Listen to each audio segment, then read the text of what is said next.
Hello, everyone, and welcome to the Wrestling Experience. My name is Earl Cole, ladies and gentlemen, and tonight, you landed on the mothership. Ladies and gentlemen, you landed on Planet Experience. Once again, it's a Thursday night, and that could only be one thing. That means it's time for those experience. Tonight, ladies and gentlemen, we're going to be talking about AEW Dynamite. Also, ladies and gentlemen, we're going to take you back to an historic Revolution 24. And ladies and gentlemen, but we're just not gonna do that. We have special guests. We have two Hall of Famers in the house.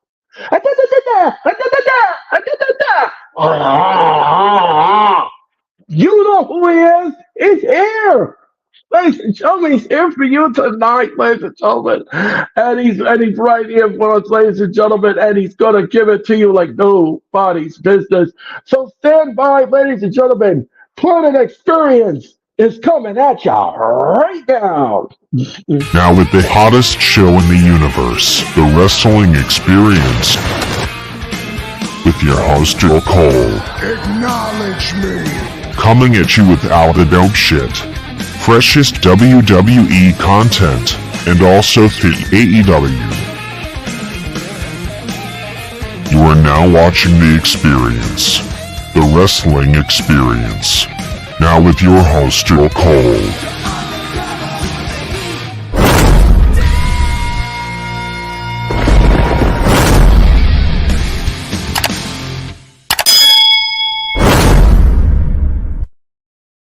Just never gets old, ladies and gentlemen. Welcome to the world of experience. Welcome to the world of the Planet Experience. And tonight is the night we are going to give it to you like nobody says this. But I'm not here alone, ladies and gentlemen. Oh, no, ladies and gentlemen, no. Ladies and gentlemen, first of all, she is revered by everyone here at the Hardcore Sports. Ladies and gentlemen, she is my co-pilot here at every experience every Thursday, ladies and gentlemen. She's got a friend named Benji who's her bestie. Ladies and gentlemen, she'll give you a good time, ladies and gentlemen. You can follow her on Twitter. Yes, you can, ladies and gentlemen. Make sure you have the correct change, or else she makes you snap, tap, or not. Ladies and gentlemen, please tell me what's on the one and the only star. That's fine. Hi, Earl. How are you? I'm doing well, sir. How are you tonight? I'm good. Excellent. And ladies and gentlemen, this guy needs no introduction. Ladies and gentlemen, he is a Hall of Famer. He is passionate. He has got the lightning flash update, ladies and gentlemen. He's got and you got all kinds of stuff on the internet. Oh, ladies and gentlemen, do you smell that? Ladies and gentlemen, please tell me when the one on DJ song that I'm gonna rain. Oh, jeez. Oh my God! Oh my God! God, I got a certain energy pumping through me right now. And oh my God, I think that I have aborted the mothership and I have landed on Planet Experience. And my God, does it feel oh so glorious. Now, doesn't it, Mr. Earl Cole? Oh, it does. It does. Ladies and gentlemen. Hold on. Time out. Listen, if you're going to do this, you got to do it right, and you got to let the master take over. Okay. Well, ladies and gentlemen, while I navigate over the planets, Mr. Storms will be entertaining you at this time, ladies and gentlemen. Please, the floor is yours. Thank you very much, Judge. Give me 1 second. I always need a little sip of that ice water. It gives me a little shot of adrenaline that I need, so that way I can say, ladies and gentlemen, I'm the one and only DJ Storms, and I would like to welcome each and every single one of you back here to Planet Experience, streaming live on a Thursday night, because we turn it up on a Thursday every single time that the man right up here, Earl Cole, and this fine young lady right up there, Sarah, comes on and entertains you with the second best wrestling analytical takes, because let's be honest, we all know who number one is. As of course, no disrespect, but as of course, you already know who I am, Mr. Controversy, and the operator of the Best Damn X, formerly known as Twitter, handle No.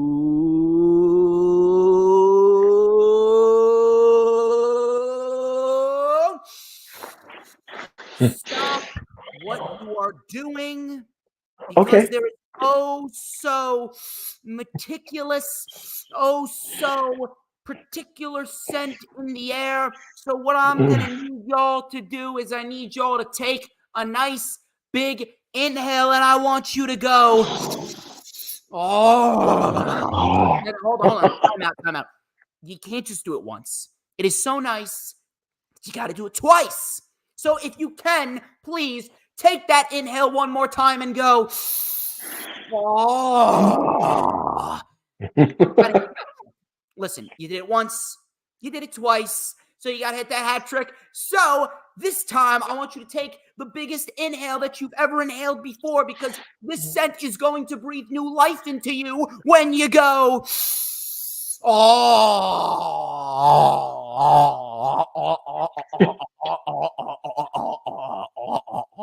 Shit.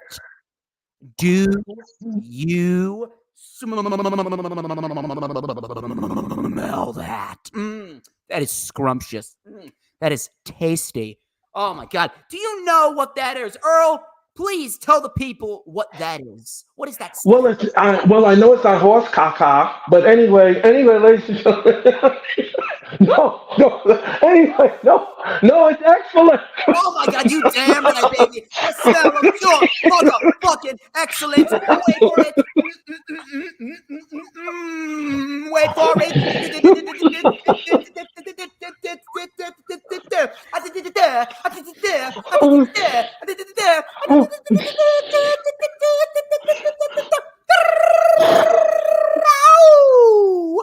To mankind. Oh my God, I am on fire, baby. I'm on fire all the time. Somebody call 911. DJ Storms is burning on the dance floor. Whoa. Oh.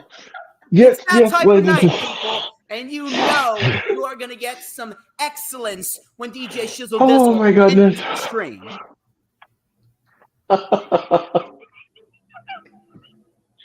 I don't know what to say about that, ladies and gentlemen. But anyway, ladies and gentlemen, the ship has been over the planet now, and we are doing very well with the navigation. So anyway, ladies and gentlemen, thank you all so much for joining us here tonight here on the Wrestling Experience.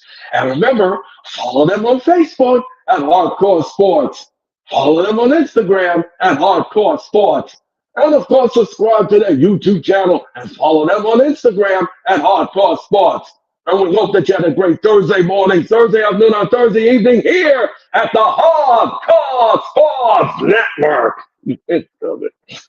Thank you so much. Wait. Thank you. How did you do that? How'd you get that echo?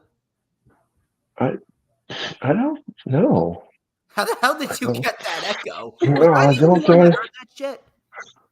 I don't. It's magic. It's over the planet. Let's know. Earl's over here trying to upstage me. I don't got these cool voiceover technology. What's going on? I cannot. Of this? Yeah, I didn't know about any kind of voice technology. It must be something new. I'm sorry. Steer the ship back on track. Okay. All right. Tonight, ladies and gentlemen, we're going to be talking about AEW Dynamite. Ladies and gentlemen, AEW Dynamite last night, and it was absolutely great in Duluth, Georgia. The crowd was. Hold on a minute. Are you going to cut off my self-brand promotion and my advertisement? No. I'm just telling the audience what we're in for tonight, and then we're going to give right to you. All right. Take over. I would never do that, sir. Anyway, ladies and gentlemen, last night in Duluth, Georgia. AEW Dynamite took place, and ladies and gentlemen, we're going to be talking about that in just a moment. But, ladies and gentlemen, I'm going to leave the dance floor, so I can screw in the light bulbs and make sure everything is okay. And let this gentleman tell you exactly where you can find him on social media. So please, Mr. Storms, if you would take over, please. Well, thank you very much, Mr. Cole. If y'all want to follow me on social media, you can follow me on X and Instagram at HistoryMakerDJS. One more time, that is at HistoryMakerDJS, because that is where you can find me on all platforms of social media. Of course, you can also add me on my personal Facebook. Holy shit, we got 20 people viewing right now. We are on fucking fire tonight, people. On top of that, you can also follow me on Facebook.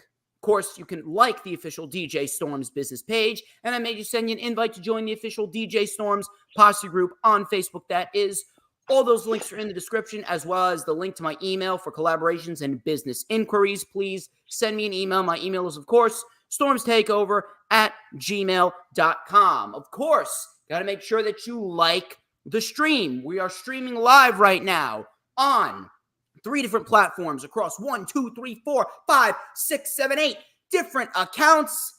We got Sarah, we got Earl, and we got the greatest man that ever lived. So if you guys have not liked the stream, I do not know what the fuck you guys are doing, because when you come on in here, you got to like the stream. And on top of that, you got to share it out on all platforms of social media, whether that be Facebook or Twitter or Instagram, or Pinterest, or Snapchat, or Tumblr, or Rumble, or Twitch, or TikTok, whatever social media platforms that you may be using, because that way we get a nice wide outreach and everyone gets their dosage of Sarah, Earl, and DJ Shizzle Dizzle my nizzle, because it is a known fact that I make people's lives better. Sarah can attest to this. Earl can attest to this. And everyone that has come in contact with me, even the ones that want to say I suck, can attest that I have made their lives better in some way, shape, or form. I don't make the rules. Yes, I do. On top of that, guys, you got to make sure that you hit the subscribe button, whether it is on my channel or Earl's channel or the Hardcore Sports channel, because we are all moving up in the world. Hardcore Sports is how many away? I believe less than 25 away from 1,000 subscribers. Earl Cole, he is on the road to 500, and I am on the road to 2,400. We want to get as many people a part of our clique as possible, so please go and subscribe to his channel, to my channel, and of course the Hardcore Sports channel. And when you do, this is the most vital part, when you do, you got to make sure you hit that notifications bell with a huge coup de grace, because that way you're going to know whenever I pop up on YouTube. Because whenever I pop up on YouTube, you already know what comes next. Oh, baby, it is the absolute best time to be on YouTube. Do you know why? Because it is the only time that y'all are going to get to see this glorious sideburn chin strap combination and this beautiful mustache right here. Hold on a minute. It's in here somewhere. Hold on. I gotta, hold on. It's in here. It's in there. Hold on, I'm searching for it. Oh, yes. Oh, you look at it. Look at this shit. Look at it. You know what that says right there? That says ace, because I am the motherfucking ace of the IWC. Hold on one second. I gotta. Oh my God, I gotta blow on it. It is hot, sizzling. We're gonna let it up right here on the Wrestling Experience, baby. The first wrestling experience of the month of March. And we're gonna let it up with a little and a dash of and a whole lot of because like hot, fresh spiral pasta with succulent tomato sauce and meatballs, I am just so good, tasty, and the most scrumptious snack in the IWC, because it is a known fact that everybody wants a piece of the Storm's Meister. And don't you ever let that one slip your mind. Well, wow. I think we're done for tonight, ladies and gentlemen. Thank you all so much. Have a great weekend. And we'll be back on Monday. Anyway, ladies and gentlemen. Anyway, ladies and gentlemen. Anyway, ladies and gentlemen. So we're going to talk about AEW Dynamite last night, ladies and gentlemen, that took place. It was the fallout from Revolution 24. And we had a lot of fun last night. And boy, did you all turn out in kind last night on Twitter. We want to thank you all for that, blowing up the internet. So what I'm going to do is I'm going to turn to Sarah first. Sarah, what did you make of Dynamite last night and the build for last night's show? I thought the show was very good.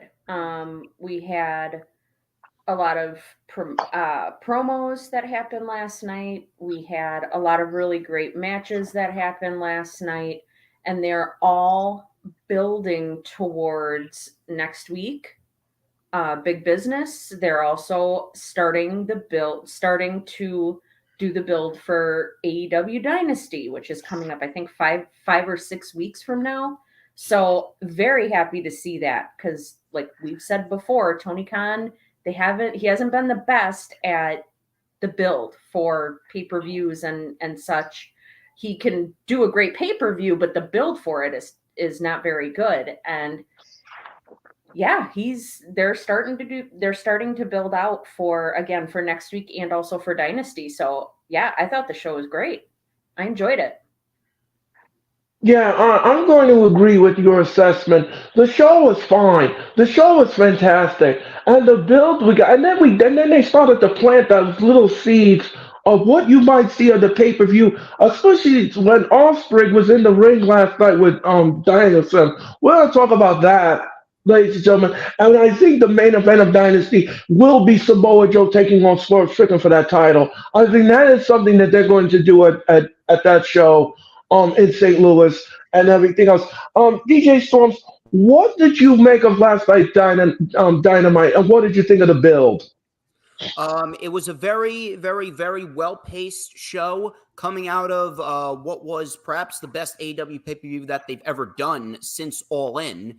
We had ourselves a lot of great wrestling. We had a lot of storyline continuation, a lot of fluidity during the show, and in just one show, and I talked to you about this before we went live actually, what I loved about it is the fact that back in the day when AEW was first coming around, back in the day, you could pretty much tell what the next pay-per-view would look like. But in recent months, Tony Khan has seemingly placed together a pay-per-view together at the last minute. This time was completely different. We knew where they were going heading into Revolution. It was a very solid build. We pretty much got virtually all the big matches laid out in front of us with at least 4 or 5 weeks left to go. And then we get the follow-up show to Revolution. On this follow-up show, you can take a look at this show and you can see 3 matches that were laid out for their next pay-per-view, which is Dynasty on April 21st. We got Okada versus Kingston, we got Swerve versus Joe, and then we got Bryan and Ospreay. And if my calculations are correct, those 3 matches alone, I'd say St. Louis is going to show up and show out for that show. Yeah, I'm going to agree with that assessment. The 3 seeds that were planted last night for the Dynasty, I don't have an issue with it, especially Danielson and Osprey. Now, if you all didn't see the first time that these two went in the ring, me and Sarah did, and we called the match, ladies and gentlemen, at Wrestle Dream. And I'll tell you this much: they didn't face that Wrestle Dream. That was Bryan and Sabre. I don't think Ospreay and Bryan have ever faced. Oh, okay. I do apologize. I do. Oh, okay, yeah. I do apologize, ladies and gentlemen. I thought that they did. So this would be the first time ever that they would be in the ring together. I'll say this much: it's a mission of it's a mission of the price alone to watch these two perform in the ring. And you can take my money, please, with that, because Sarah is a huge Ospreay fan. She loves Will Ospreay. I love Will Ospreay myself. I think he's fantastic. And last night he put on another banger in the main event. I had no issues with the match whatsoever. We're going to talk about that in a minute. But all right, so let's talk about the first one. It was Hook versus Brian Cage. The match was fine. The match was woolly wild out all over the place, and I loved it. I loved it. It fit the bill for what I like to call woolly wild and all over the place. Use that as a hashtag, ladies and gentlemen. And the match was whew, it was physical. Hook used everything that he could, ladies and gentlemen, in the match to keep the title, and kept the title. He did, ladies and gentlemen. And Brian Cage, he did his part, and he did as well. I'm going to save my commentary for now, but I'm going to go to Sarah first. Sarah, what did you make of the match itself? I thought the match was great. I really liked the fact that we had a vignette before the match started to visually show us and explain the history between Hook and Brian Cage and why, how we got to the point we're at now, why we are at this point, to where they're having an FTW match. Mm-hmm. I thought they both did fantastic. They, like you said, it's woolly wild and all over the place. They weren't just in the ring. They were on the stage. They were on the entrance ramp. They were next to the ring, in front of the ring, behind the ring. Like they both did an excellent, excellent job. So I enjoyed it very much. Yeah, DJ, so what do you think? When it comes down to it, I actually thought that they were going to put this match on the Revolution buy-in, but they had to cancel it and give us the 8-man scramble because of the participants in the Meat Madness match. A couple of them, like Miro and Keith Lee, they were injured. They couldn't compete. But they have done a phenomenal job at building Hook up. Hook and his booking with AEW has been damn near perfect. They have not overexposed him. They have played up to his strengths. They've placed him with the right talent, and they have not pushed him too much too soon.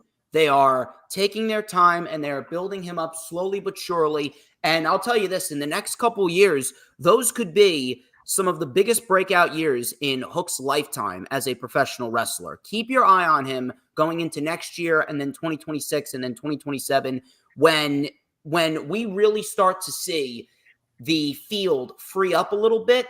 We're going to start seeing some of those younger individuals, those young bucks, no pun intended, those younger and hungry individuals slip up into those higher spots. And I do believe Hook is going to be one of them. They have played up to Brian Cage's strengths as well. I've been loving their usage of Brian Cage. Brian Cage has been in scenarios where he's been putting on banger after banger. I guess you could say he's almost like the Californian Sheamus, if you will. And when it comes down to it, Brian Cage, he's a very reliable worker.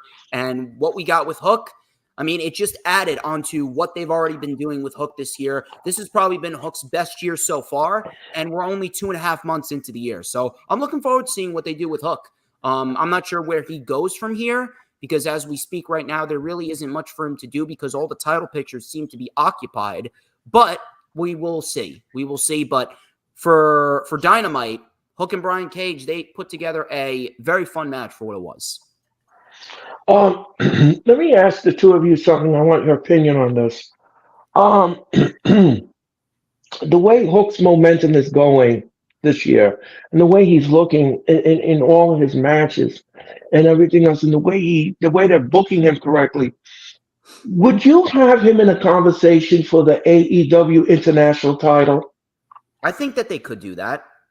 They could definitely do that. I don't think that he's going to be the one to take it off of Roderick Strong, but if they want to play up to that, then in the end, I think that Hook would be a very solid challenger for Roderick Strong in the international title. But if you're asking me who's going to take that title off of Strong, I'm looking at Daniel Garcia for Wembley Stadium. Mm-hmm. I wouldn't mind that at all whatsoever. Sarah, what do you think about that? Oh, I definitely think that he would be. I think that Hook would be a great candidate for the international title. It would give him his first. 'Cause they say the FTW title is not really a title, but I think it would give him that exposure, more exposure, and give him that experience with a large, a title bigger than the FTW title. But I really like DJ Storm's idea of, and thoughts about Daniel Garcia being the one to take the title off Roderick Strong. I think that is fantastic. And that's somebody that's really been putting work in, is freaking Daniel Garcia, man. He is. I was actually slightly disappointed that he didn't beat Christian Cage, but I understood why. Yeah, I know. Me too. I'm going to agree with everyone's assessment here. With everything else that goes on here, ladies and gentlemen, Hook shined like a diamond last night. No pun intended, Rihanna. And he looked great. He looked absolutely great in the match. I love the match. Great chemistry, great nuance in the match, ladies and gentlemen. I like the spot where he used the fire extinguisher in the face. Because Yes. when he took the fire extinguisher out, and I said, wait a minute, he's going to get disqualified. And then I remembered myself. I said, wait a minute, this is FT rules. And I was like, oh, okay. It's no holds barred. I was like, okay, do whatever you want. Come as you are. Do what you please. And and Sarah brought it out last night on the telecast, and she reminded me, and then I came back and censored and everything else. So let me go to Sarah first. Sarah, on an entertainment level, what do you give this match? I give this match an 8. I thought it was fantastic. I enjoyed it. Like I said before, I enjoyed it a lot. DJ Storms, what do you think? I'd probably put it up there. I'd probably give it probably close to an 8. Oh, all right. I'm going to give this an 8.5. The match was fine. The match was all right. And everybody played their part well in the match. Good stuff. Good stuff in the match. All right. All right. So Rio took on Chris Statlander. Chris Statlander and Rio. The match was fine. The match was okay. I had no issues with it whatsoever.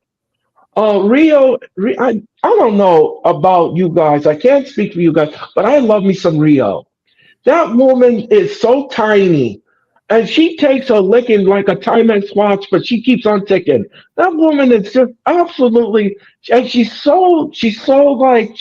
gets that beating. She comes back and everything. Statlander, Stokely Hathaway wants Statlander to become a heel. She refused to become a heel last night. He put the chain in the ring, distracted Aubrey Edwards, ladies and gentlemen, and I have no issues with it. So I'm going to go to DJ something. DJ, what did you think of the match itself? Let me tell you something. You can have your own opinions on Riho, but at the end of the day, she is a valuable asset to the division, and she does put on a very good match when necessary. She can virtually work with anybody that you put her in the ring with. And Chris Statlander, I mean, need I say more about Chris Statlander? Chris Statlander is easily one of the most underappreciated women in the entire business right now. I'm actually a little shocked and slightly disappointed that they have not experimented with Chris Statlander in the women's world title scene. And I really do hope that after Mercedes has the longest reign as AEW Women's Champion, which, by the way, she will. After Mercedes has the longest reign, I genuinely hope that they consider Statlander to be the one to take the title off her, because Statlander is an absolute beast in every sense of the word. In addition to that, I put it out there, and I don't give a fuck what anyone says. This is why I'm the best wrestling analyst on the planet, because I speak objectively, not subjectively, and I'm going to lay down some objective truth on you right now. It doesn't matter how you want to look at it, but when we're talking about week-to-week competition, when we're talking about weekly-based competition, weekly-based matches, and Earl Cole, he almost went kaput on us there. So thankfully, Earl Cole. Yeah. But what I was saying, when you take a look at week-to-week competition, The AEW women's division puts the WWE women's division to shame. No matter how you want to look at it, you take a look at weekly competition and these weekly matches. Even this one match between Riho and Chris Statlander, it outdid 90% of what we've seen from WWE's women's division since the start of the year. I can only name you about 2 or 3 women's matches on WWE TV that were on par or better than what we saw. And that was, ironically, Nia Jax and Rhea Ripley, Nia Jax and Becky Lynch, and then Rhea Ripley and Ivy Nile. Outside of those 3 matches, I cannot name you any matches on weekly WWE TV that have even come close to Riho and Chris Statlander. And Riho and Chris Statlander is not the only match. We've seen plenty of matches on Collision with the likes of Serena Deeb and the likes of Thunder Rosa. Queen Aminata has been killing it recently, and she's been losing every single match that she's in. But Queen Aminata's going out there. She's fucking kicking ass every single week. At the end of the day, this is exactly what we need in women's wrestling. We need 2 women like that are going to go out there and are going to beat the shit out of each other, that are going to go out there and they're going to fucking wrestle. And this just goes to show you that the WWE, they put all their eggs in the Rhea Ripley basket. They put all their eggs in the Becky Lynch basket. They put all their eggs in the Bianca Belair basket, the Bayley basket, the Becky basket. Outside of maybe 6 or 7 women on that roster. And how many women are on that roster? At least 60 women, 70 women, maybe even more if you count NXT. How many women does the WWE have employed as women's wrestlers, and how many do the audience genuinely care about? Meanwhile, you take a look at the AEW women's division. They are making noise for almost every single women's match, minus Toni Storm and Deonna Purrazzo, mainly because of the fact that that was placed in a very poor spot.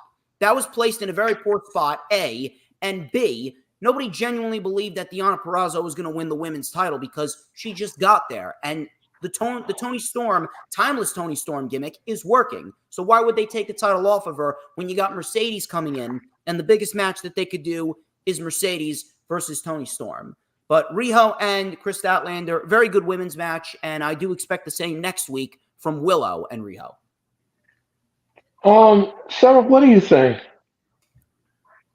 I thought it was good. It kept my attention. Chris Statlander is a powerhouse. She is a legit powerhouse. She does pretty good with her promos. She's fantastic in the ring.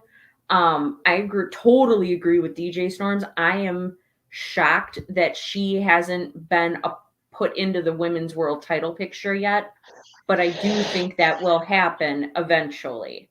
And Riho, like you said, Earl, you said it perfectly. She takes a licking and keeps on ticking. I mean, you wouldn't think that somebody of her size and stature would be as good as she is, and she's really good.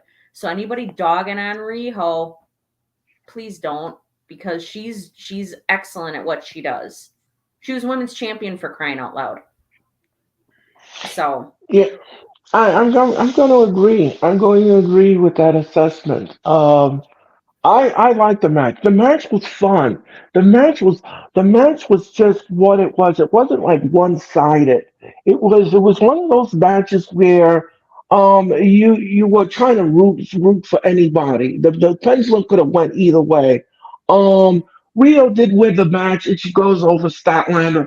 Great chemistry, great nuance. Everybody played their part well in the match. And again, like I said, and I agree with Sarah's statement, and I agree with DJ Thompson.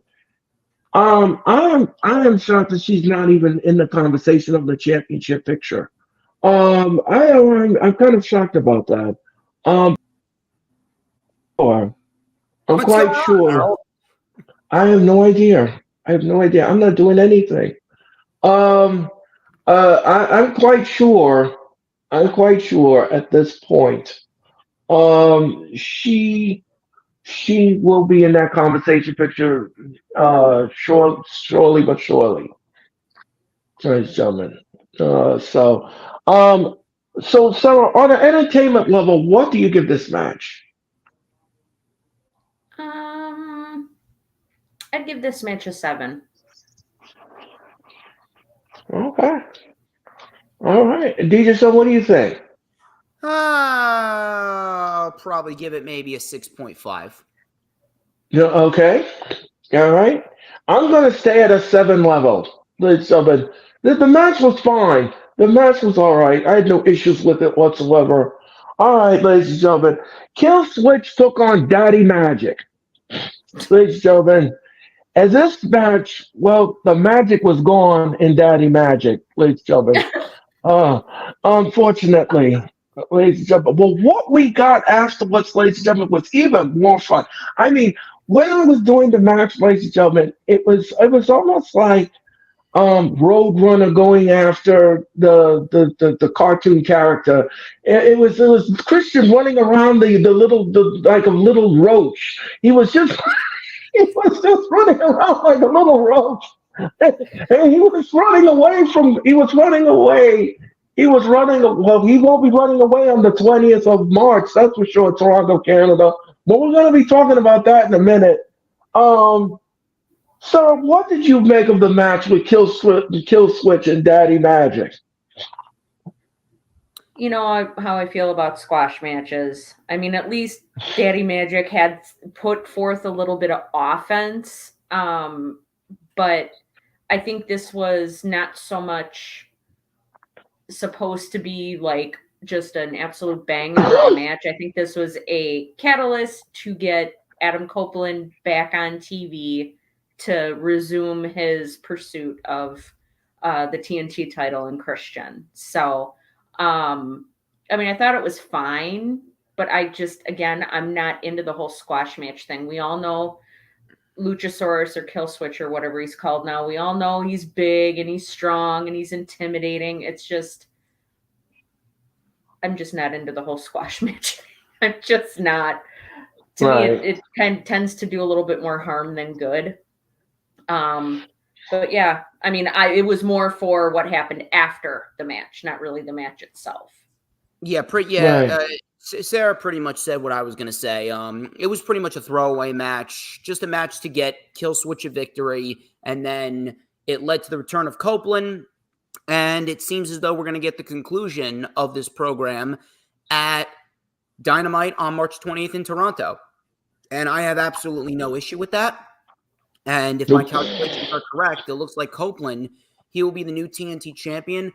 I can see him holding it until Wembley, and I can see Konosuke Takeshita being the guy to take it off of him. Ooh. Yep. Ooh, that'd be interesting. Here's the thing, ladies and gentlemen. If you all don't know what a last man standing match is, or an I quit match, ladies and gentlemen, I'm going to explain to you what an I quit match is, ladies and gentlemen.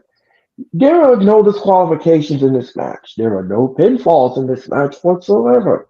The referee's job is to only hear the words "I quit." And I don't know if I'm going to hear Kristen say it or even Adam Copeland saying it. Well, one of these men, ladies and gentlemen, is going to use the word "I quit." And you know Nick Wayne's mom and company are going to be up to things that night because they will do what? It's Mother Wayne. Yeah, Mother Wayne, or Geppetto, as I like to call her. Anyway, ladies and gentlemen, because her son is Pinocchio. Anyway, ladies and gentlemen. Because he lies. He lies, exactly. But anyway, ladies and gentlemen, that is what an I Quit match is. It's so brutal. It really is physical. And this match, ladies and gentlemen, is going to be what I like to call woolly, wild, and all over the place. This match is going to be woolly, wild, and all over the place because they're going to be using tables. They're going to use chairs, ladies and gentlemen. They're going to use whatever is necessary to make sure that man says, "I quit," ladies and gentlemen. And we're going to see if that's going to happen on March the 20th in Toronto at the Coca-Cola Coliseum, ladies and gentlemen. So, based upon that, ladies and gentlemen, on an entertainment level, sir, what do you give this match? Give it a 2. Yeah. Yeah. I'm going to go down the dial, and this gets a 1. Ladies and gentlemen, this gets a 1. Yeah, the match is Yeah, pretty much worthless. Adam Copeland's Yeah. return, that was what they were building towards, and that's right, exactly. exactly. They only put that match out there to get Killswitch a win. Yep. Exactly. Okay. What did you guys make of the Young Bucks promo? Fantastic. Absolutely fantastic. Nicholas and Matthew Jackson, they have completely revitalized themselves, coming out with the Hugh Hefner robes, coming out there just being absolute pricks. They, quote unquote, suspended Hangman from the Elite, and they fired Kenny Omega. What is so great about this is the fact that they have taken to this gimmick so well, to a point where I don't even know if I want them to go back to their original gimmick, just because of the simple fact that they are just so good at playing the cocky, conceited, sarcastic, just disingenuine assholes of AEW.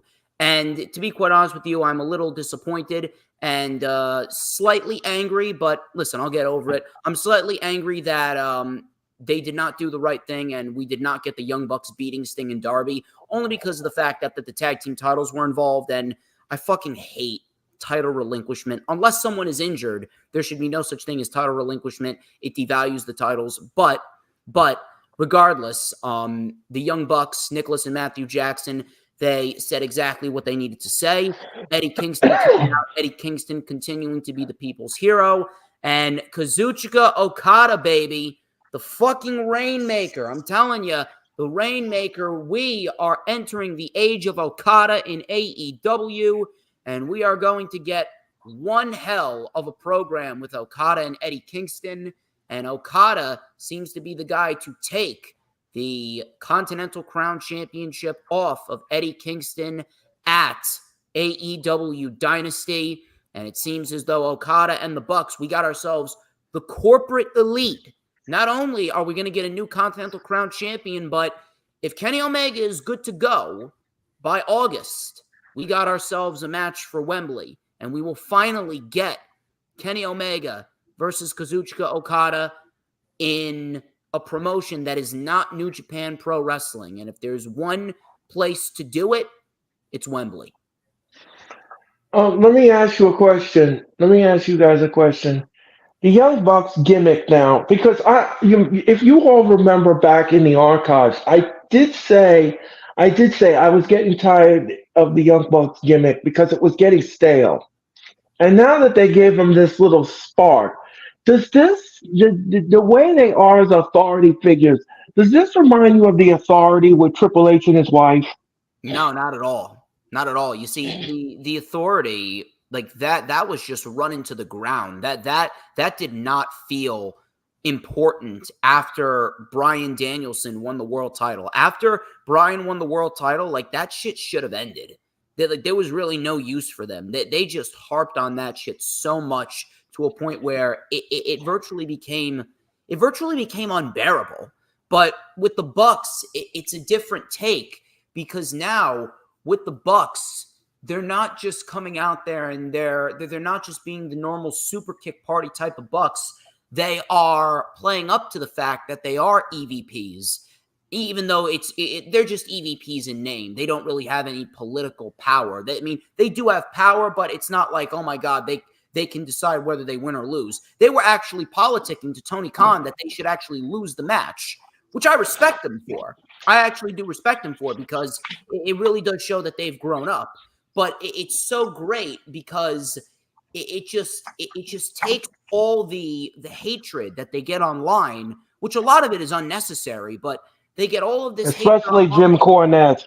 Yes, yeah, I know. Like, fuck him. He's fucking overgrown Oompa Loompa on crystal meth. But at the end of the day, we got ourselves the Young Bucks, and they're coming out there with this new gimmick, and they're just taking all that hate and just harping on it and amplifying it to a point where the entire fan base is going to be saying, holy shit, I want to see these guys get punched in the face. And that type of heat is the best type of heat. Sarah, what did you think of the promo? I already do want to see them get punched in the face. And they're doing their job.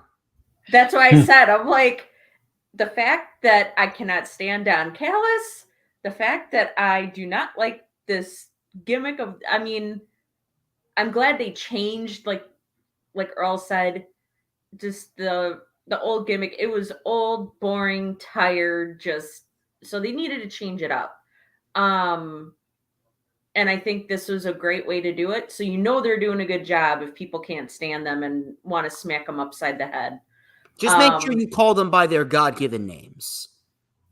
Oh, yeah, the douchebags. It's The young douchebags. Jackson. Yes, the young douchebags. That's what I like to call them. But no, I mean, I thought it was an excellent way to bring Okada into the mix. I wasn't expecting Okada to come out, but then as soon as Earl said the Rainmaker, because you're like 30 seconds ahead of me, I was like, oh my God, it's Okada. So I thought it was cool. The fact that they brought him in and he's a heel, I think is great too. So yeah, I'm really excited to see what he can do. And I just thought it was just crazy that the Bucks, like Nick said last night, the Bucks made an announcement that they have 2 announcements to make. I'm like, really, guys? Little bit redundant here, but okay. So yeah, but I thought, it served its purpose, and that was for, to bring Okada out, which was fantastic. I'm really excited and looking forward to, to what he can do in AEW. Yeah, I'm going to agree with your assessment. Hologram, What's up, Hologram? Hologram, how are you doing tonight? I have to talk to you behind the scenes, Hologram. Hey. So anyway, on an entertainment level, Sarah, what do you give this promo? I'd give it an 8 because we got Okada out of it, which was awesome. So I like that. I liked it just for that fact. DJ Son, what do you think? I give it a solid 7.5. They are continuing to harp on this shit so well to a point where they are slowly becoming my favorite act on the show, just because of how ridiculous that they get, and the fact that they come out there with the god-awful facial hair to a point where you just want to fucking rip it off. It's fucking brilliant. It's absolutely fucking brilliant. They got the fucking Cody Rhodes style entrance. It's just all the shit that you love to hate about them rolled up into one. But I can't even hate on them. The way they stole the Cody elevator is just ridiculous. The Cody Vader. The Cody Vader, yes. The Cody Vader. I love it. The match. I mean, the promo itself. Yeah, it gets a 7.1 from me, ladies and gentlemen. It was great. Highly entertaining. Highly thought of. The Rainmaker comes down. I thought he was going to help Kofi Kingston help beat up those Debbie Does Dallas wannabes. But anyway, ladies and gentlemen. You mean Eddie Kingston? Anyway, ladies and gentlemen. You said Kofi Kingston. I'm like, wait a minute. Eddie Kingston is Hologram is saying that he's wearing a Young Buck shirt today. Good man, Hologram. I'm wearing a Eddie Kingston. Anyway, Okada turns on Eddie Kingston, and I thought he was going to go after the young children, but he didn't. So, you can't really say they're children anymore. I mean, they're taking their jobs more seriously. Right. So, ladies and gentlemen, an impromptu tag team match. It was Swerve Strickland and Samoa Joe taking on the Kingdom. The match was fine. The match was all right, and I like what Tony Khan did in the ear of Tony Schiavone. Schiavone says that this is a tag team match, and this is what I call, ladies and gentlemen, strange bedfellow booking, ladies and gentlemen, because Swerve Strickland can't stand Samoa Joe, and Samoa Joe can't stand Swerve Strickland. So it was kind of odd to have these two as a tag team. and would they coexist against the Kingdom? Like I said, the match was fine. The match was all right for what it was.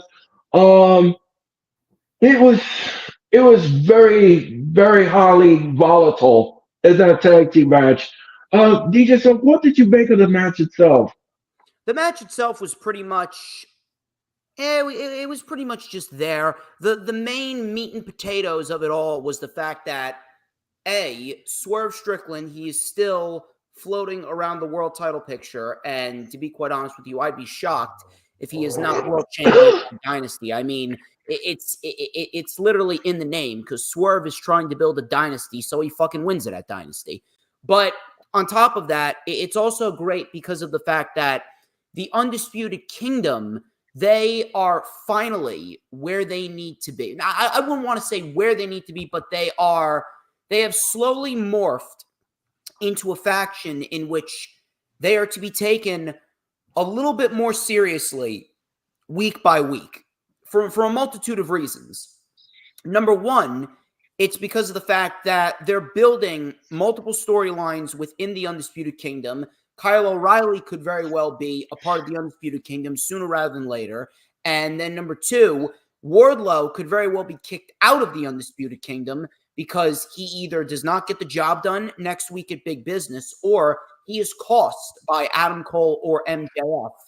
And that storyline, we get the ball rolling there to a potential blood and guts match with the Pinnacle versus the Undisputed Kingdom. But that's a little bit of ways away. But in addition to that, Wardlow's challenging for the world title. Roderick Strong's the international champion. And Swerve Strickland and Samoa Joe, they're kind of all intertwined in this one angle to a point where I guess it's kind of keeping you guessing. It's kind of keeping you guessing and wondering, okay, where are they going to go? Because there is a chance that Wardlow could win next week. He either has to win or he needs to get screwed over by somebody. But we will see how that plays out. But as far as the match goes, I mean, the match was a standard run-of-the-mill tag team match, really nothing over the top. And why would they do anything over the top? Because in the end, they need to preserve Joe and they need to preserve Swerve because both of those two, they have a date with each other at Destiny for the world title, and Swerve is probably going to win the world title at that show. So it was pretty much there. The main meat and potatoes, like I said, was the opening promo. Yeah, the opening promo was something else, to say none the least. So, what did you make of the whole thing? Eh, it was there. Like you said, you don't want to, you want. I think it was a way for them to get Samoa Joe and Swerve on the show without them having to be in individual matches. They got them on the show, got them in front of the crowd again, building towards them facing each other. I think at Dynasty is probably when it's going to happen. But yeah, I mean, it was just like DJ Storm said, it was just it was there. So, and I'm just super confused as to, is the Kingdom even defending their tag titles on Ring of Honor at all? Yeah, they've defended them a couple of times. They've competed in a few proving ground matches, but their main priority now is Dynamite, which is why I keep on saying that we need better structure in that regard when it comes to Ring of Honor. And Yes. I'm gonna have to catch up on Ring of Honor. I missed the last 2 weeks. I need to see what they are going to set up going into Supercard of Honor. But as far as that relates, they haven't been defending them anytime recently. Okay, that's why I wasn't sure. I'm just kind of like, if they're supposed to be in Ring of Honor defending these tag championships, they shouldn't be on Dynamite. And if they're going to be regularly on Dynamite, then they need to drop those titles and go after the They can have the titles and be on Dynamite. You just need to make sure you have a healthy balance between Ring of Honor and AEW, and they don't have that right now. Sure, no. I don't know. I think if they're going to defend them defend a Ring of Honor title, it needs to be defended on Ring of Honor. It shouldn't be defended on Dynamite or Collision or Rampage. It should be on Ring of Honor. especially because, like you said, DJ Storms, they need to have more structure on that show, most definitely. And it'll help build up the guys in the the men and women over there that are doing their thing on Ring of Honor. So, but yeah, I got, I crazy about agree. that. No, it was just there. The tag team match was just there. Like I said, it was impromptu with Chauvin. It happened on the fly, and you know, it was okay. I mean, the promo was fine. I had no problem with the promo. The match was fine for what it was. Um, I'm not gonna jump up and down about. Will I want to see it again? No, no. No.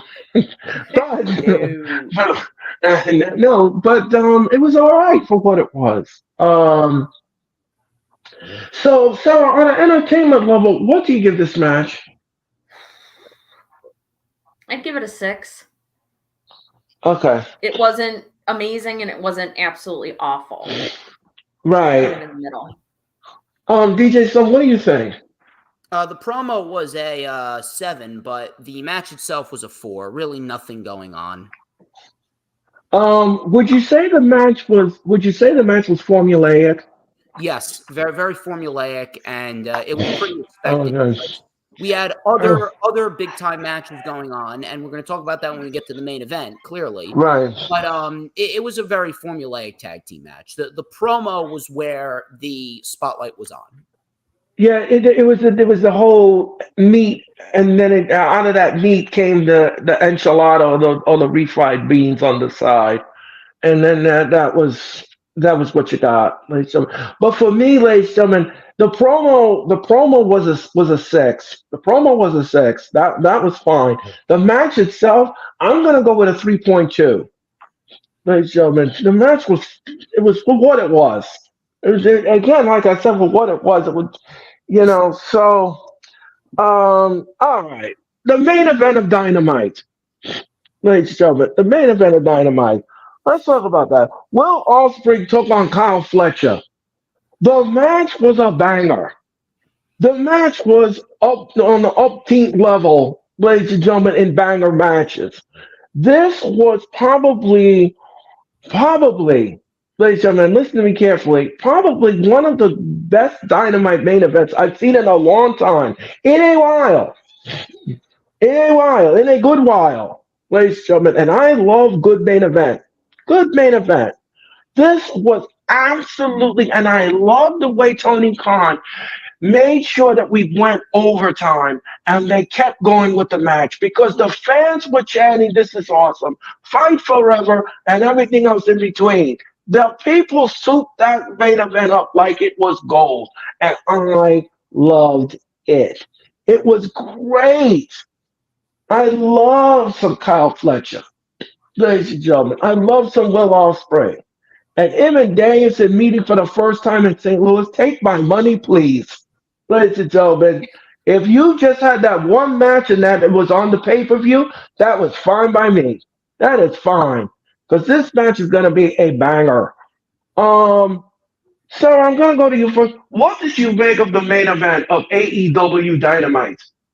I thought it was awesome. Look, I was very much looking forward to it. I love Will Ospreay. I am so happy, and I think we all should be very grateful and thankful that he signed with AEW, and we get him on a weekly basis. We get to watch Will Ospreay on weekly TV. I think Tony Khan needs to shoot him to the moon.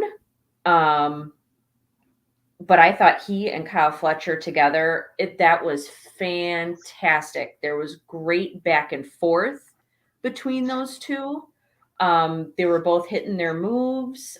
And the fact that Will Ospreay ultimately came out on top, I thought it was awesome. The very, very good main event, very good match. And both those, like I said, both those guys are fantastic. So can't really go wrong. And I love Aussie Open as a tag team. So of course Kyle Fletcher had, he had some doubters when Mark Davis was, has been out injured with his wrist injury, but I think he No. has very quickly proven all these people wrong. I mean, So- for hell, he's a fucking champion right now. Exactly. And by the way, So- me and Hooligrim, we watched him become Ring of Honor World TV Champion back in December, and my fucking god, what a match that was! It was a testament of who these two are. Ladies and gentlemen, what kind of star power they have and what kind of draw they are. Ladies and gentlemen, what did you make of the match itself? It was virtually a damn near perfect main event. I've been high on Kyle Fletcher for a long, long time. I absolutely love the fact that they are showcasing him as a singles guy. Will Ospreay's self-explanatory. The crazy thing about it is Will Ospreay has been All Elite for a week. Officially All Elite for a week. And he can say that he has had the best overall pay-per-view match of the year so far and the best overall TV main event of the year thus far. And we're about to have another classic with Bryan Danielson coming up in a matter of how many weeks? 6-7 weeks. Right after WrestleMania, ladies and gentlemen, AEW will present to you Dynasty, ladies and gentlemen, on April the 21st. And I'll tell you this much, ladies and gentlemen, St. Louis is gonna be on fire. That arena is gonna be on fire for that match, ladies and gentlemen, because I'll tell you this much, ladies and gentlemen, money please. Yes, ladies and gentlemen, and this match is gonna be woolly, wild, and all over the place. And ladies and gentlemen, on an entertainment level, this show gets a 10. This main event gets a 10 from me. This is a 10. A 10 for me. I can't speak for my two panelists, but for me, it is a 10 for me. This match was absolutely flawed. It was nearly flawless. But I mean, it was a banger. This match left me breathless. The moves that these guys did in this match, was absolutely great. I absolutely love when matches have great fluidity like this because it leaves you on the edge of the seat and it makes the pendulum go like this because you just never know. You just never know who's going to get the one-upsmanship and who's going to blink first. And I mean, it was just. Will Ospreay wins the match, but I'll tell you this much: Kyle Fletcher could have easily won the match himself. There were times where he had him on the ropes. And I had thought at that point we were going to get an upset, but that is not what we got. That is not what was happening. It was great. It was great. So on an entertainment level, what do you give this match? A 10. Yeah, I'm gonna have to give it a 10. I don't normally rate it perfectly, but I mean it was up there. I'm sorry, ladies and gentlemen, but it's a 10 across the board. Sorry, ladies and gentlemen. If you grade it differently, that's on you. I'm not going to trample on your thought process. That what you believe is what you believe. I'm not going to challenge you on it. But for us, this was a 10. This was absolutely 10. All right, ladies and gentlemen, we're gonna discuss Revolution 24. And Revolution 24, ladies and gentlemen, took place on March the 3rd, 2024, in what was the most emotional nights for everyone involved, from fans to family to trainers to referees to everybody who worked for AEW and whoever was a fan of AEW and stayed. This was absolutely one of the most great pay-per-views Tony Khan has ever cooked up in the Carolina market. And I'll tell you this much, this was absolutely one of the best pay-per-views I have seen in a very long time. And one match, ladies and gentlemen, was a classic. And I don't use that word very often, ladies and gentlemen. I don't. So what we're going to do, ladies and gentlemen, is we're going to discuss Revolution. And all right, so let's talk about the first match, ladies and gentlemen. Let's talk about this. All right. It was for the TNT Championship, ladies and gentlemen. It was Daniel Garcia versus Christian Cage, ladies and gentlemen. The match was fantastic. Garcia, you know something? I had thought in this match, ladies and gentlemen, it could have swung either way. But that Nick Wayne, that damn Nick Wayne, why did he have to interfere in the match and ruin it? Garcia looked like he was on the mile. He was on the cusp of winning that TNT title. But because of Pinocchio, Christian remained the TNT champion. Um, Sarah, what did you make of the match? I enjoyed this match. I was hopeful that Adam Copeland would swoop in and help distract Nick Wayne and Luchasaurus and Mother Wayne. So there would be a fair fight between Daniel Garcia and Christian. But I understand why they didn't have Daniel Garcia win yet.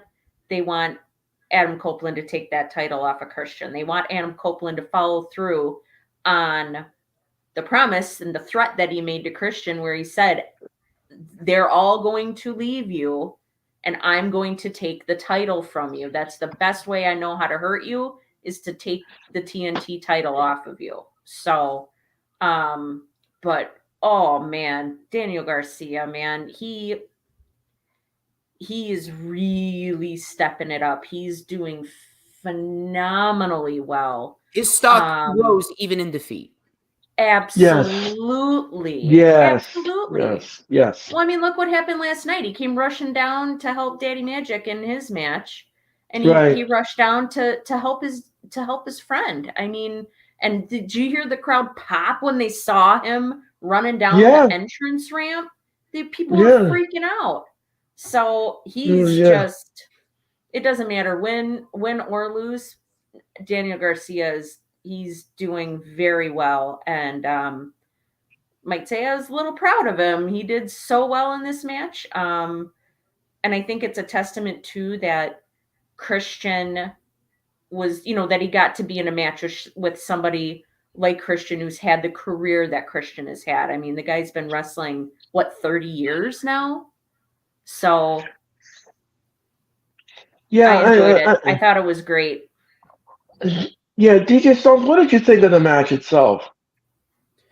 Really, really, really good match. They didn't really do anything crazy, and they didn't have to. It was a very old school underdog babyface heel match. The crowd really would have exploded if Daniel Garcia won, but I understand why they didn't have him win. But this was a match that rose Daniel Garcia's stock up. They need to keep that momentum rolling and keep the foot on the gas pedal, build him up again, and have him take the international title off of Strong, like I discussed with Hooligram on the Rewind for Revolution.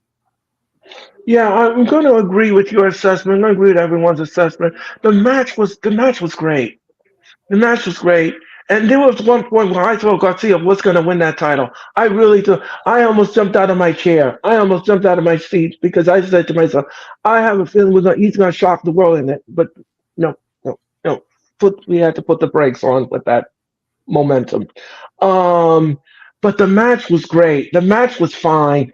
Great chemistry, great nuance in the match. Everybody played their part well in the match, ladies and gentlemen. And Christian swarmed away with the title, ladies and gentlemen, still holding it high on the rampway as he walked away from the match, ladies and gentlemen. So, on an entertainment level, Sarah, what number do you give this match? I give it an 8. Very satisfied with this match. 7.5 for me. Yeah, I'm gonna give it an 8 too. I give it an 8 because it was highly entertaining, a lot of octane in the match too.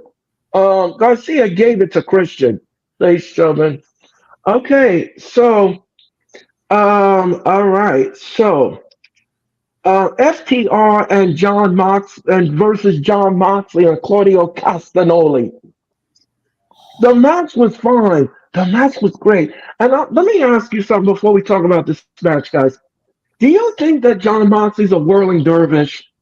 Yes. Yes, very much so. You don't know what you're going to get with Moxley. ladies and gentlemen, you really don't know what you're going to get in the Moxley match because he may have some glass in his pocket for you. He may have a fork for you, ladies and gentlemen, but he's not offering you dinner. No, that's not what he's going to do with that fork, ladies and gentlemen. No, no. Not even close. No, but the match was fine. The match was great. I love FTR. They love that classic tag team wrestling, the old style classic wrestling, ladies and gentlemen. And that's the bottom of my tagline, ladies and gentlemen. I'm old school, but I'm cool, ladies and gentlemen. Don't fall for fake imitations. So anyway, ladies and gentlemen, DJ, so I'm gonna go to you first. What did you make of this tag team match? It started out a little slow, but they crescendoed into a very, very, very good tag team match. And the one thing that I love about AEW, it's the fact that their stories are simple and very, very easy to follow. And if you take a look at the show, it was the simplest stories that turned out into the best matches, i.e. FTR and Blackpool Combat Club, because the Blackpool Combat Club, they're stating that, hey, this isn't a game. We're not here to celebrate. We're here to make sure everyone realizes that this is business to them. Step up or get on. FTR stepped up, and they gave the Blackpool Combat Club a worthy fight, and we got ourselves one hell of a tag team match, and Moxley and Claudio get the win. I'm not going to lie. I'm actually pulling for Moxley and Claudio to become the tag team champions after that match. Sarah, what do you think? I thought it was great match. Very surprised that it was Dax that ended up leading and not John Moxley, because we know that usually ends up happening within the first couple of minutes of all of his matches. I wish that he would just come out bleeding. I would pop for that. I know. I'm like, man. And when they came out with those shoulder pads on, like Legion of Doom, holy cow. That was really cool. Brilliant. That was super cool. Really enjoyed that little detail and that homage to Legion of Doom. This match had really great back and forth where you had the classic babyface team and the classic heel team. Although like Blackpool Combat Club they're not like flat out heels. I think they kind of have heel tendencies, but they just want to go out there and kick some ass. They just want to kick somebody's ass. That's what they want to do. They right, exactly. About titles. They don't care about any of that. They just want to go out there and kick somebody's ass. So, yeah, I enjoyed the match. Really good back and forth between both these teams. So, on an entertainment level, Sarah, what do you give this match? I give this one a 7. Yeah, all right. And DJ, what do you think? I'd probably give it an 8. Okay. All right. And I'm going to be on the same wavelength as the DJ. I'm going to give this an 8 as well. The match was great.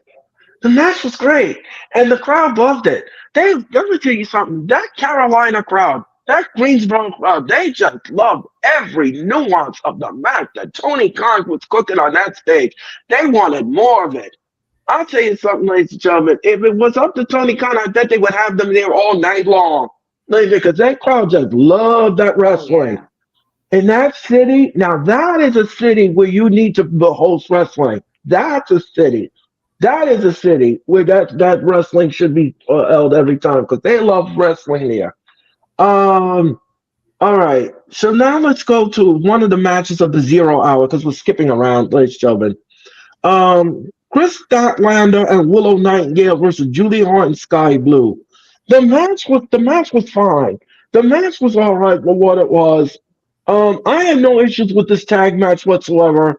I love me some Willow Nightingale. I don't know about you guys. I can't speak for you all, but Willow Nightingale she just likes having fun in the ring. Why would you hate on that? Why would you hate on that? But anyway, ladies and gentlemen, I digress. Some of you like Ryback and all of you out there who don't like Willow Nightingale. But anyway, ladies and gentlemen, I don't even know why. I actually have no problem with the guy. No, I don't know I actually why. like Ryback.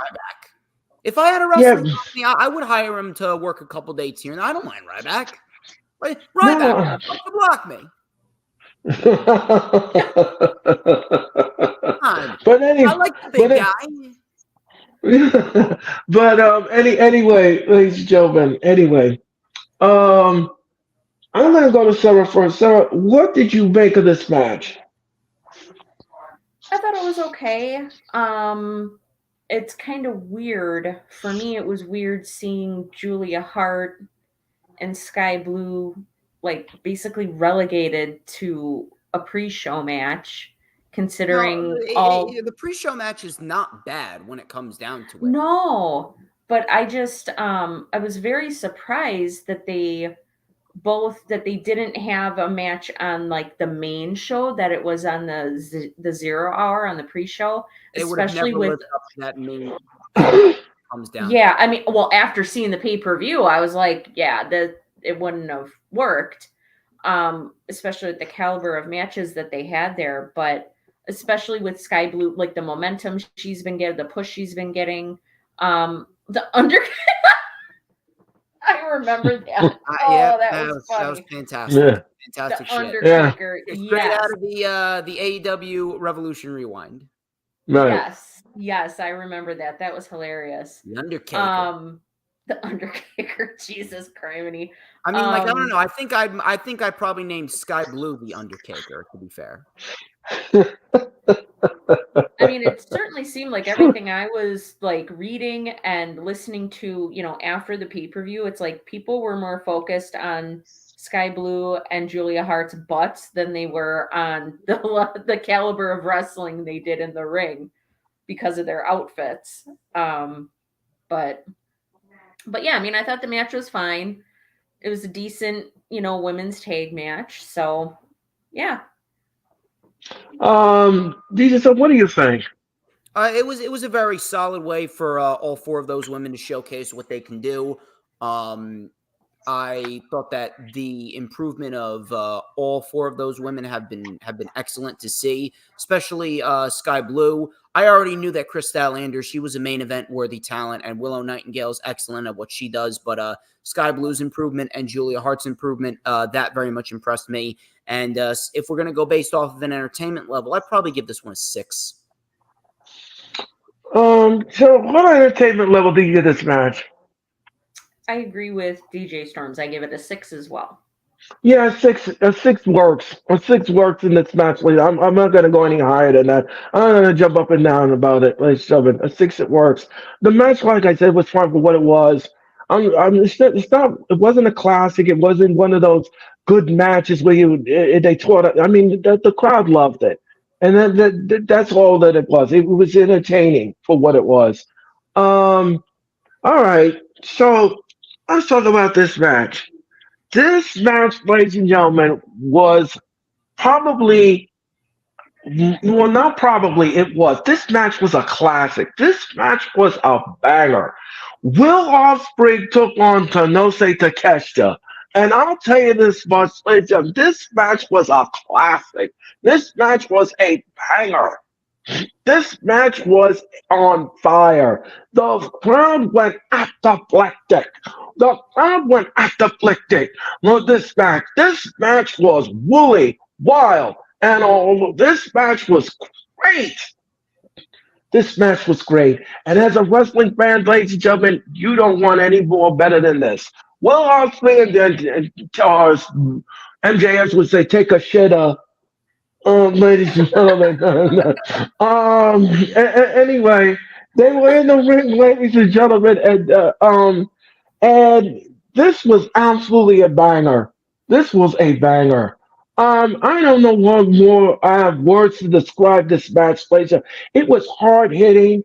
It was physical. It was entertaining. It was on the edge of your seat. It was thrilling. It was exhilarating. It was exhausting.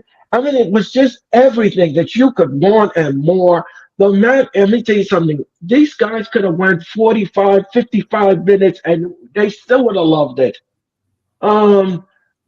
Anyway, so what did you make of this match? For me, this was definitely match of the night.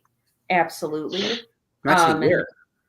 you know, and I was just gonna say, and so far, this match of the year for me. So far, I have a feeling that it might end up being match of the year for me, even when we get further into the year. I mean, and I realize we're only in March, so but this was absolutely amazing.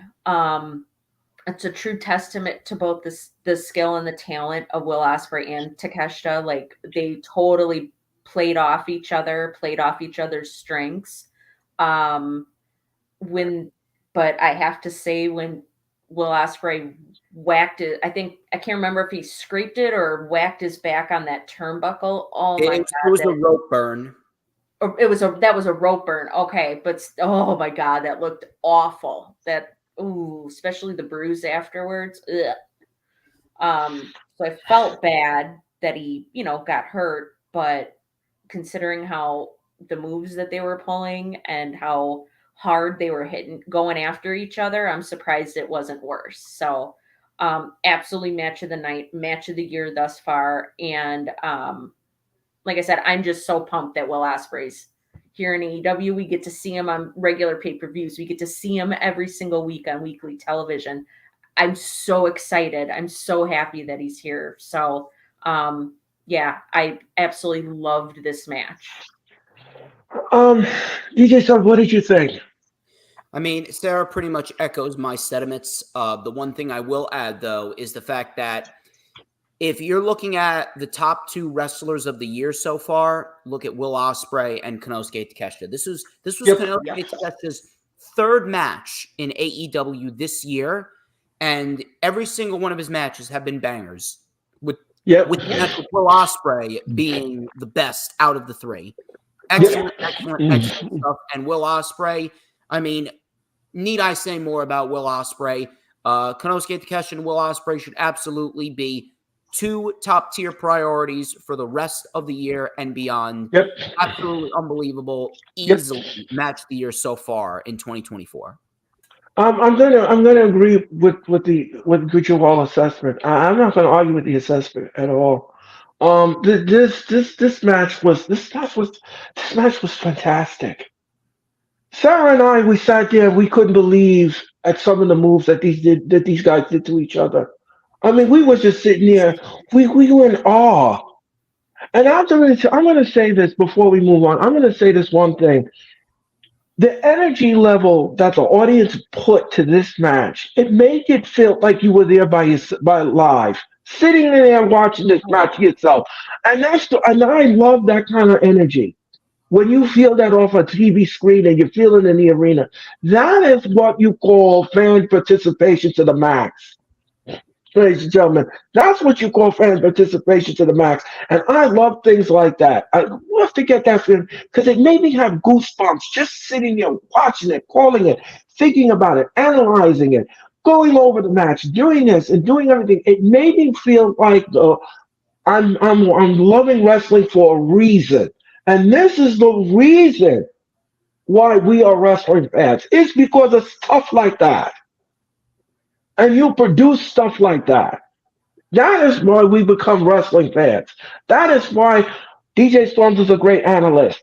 That is why we have people like myself and everybody who take in wrestling and we analyze it and we break it down and we try to explain our thought process when we give you the analytics, because when you have great wrestling fans like a DJ Storms or myself or Sarah or anybody else here at the Hardcore Sports, it makes my heart grow fonder because we know what we like and we know what we won't put up with, and we know in our brains that everyone has a different opinion and thought process, but we all respect one another and we respect the business at hand. So I love the match. The match was fine. The match was all right for me. And this match gets a 10 across the board for me. This match I gave this match a 10. This match was a 10. Ladies and gentlemen, I would give it 100. If I do any higher, I probably have to give it a 10 too. Probably have to give it a 10. I loved it. I loved it. I loved it. And let me tell you something, ladies and gentlemen. Like I said, I'm almost a wrestling fan for almost 3 decades. Ladies and gentlemen. I loved it. I loved it. I don't think we're going to see anything kind of like produced like that ever from anyone else. You couldn't produce what these guys did in this match. There's absolutely no way. There's absolutely no way you could top that. Um. All right. The Continental Crown Championship. Eddie Kingston versus Bryan Danielson. Another banger. Another banger. Yep. Another banger. Ladies and gentlemen, this was absolutely, I loved it. I loved it. And I love me some Eddie Kingston. Why? Because he's a fellow New Yorker. Simple Ladies and storytelling. gentlemen. Like I always say, Yeah. storytelling. Yep. He is a fellow New Yorker, ladies and gentlemen, and I love me some Eddie Kingston. Eddie Kingston went out there, ladies and gentlemen, and he put on a banger.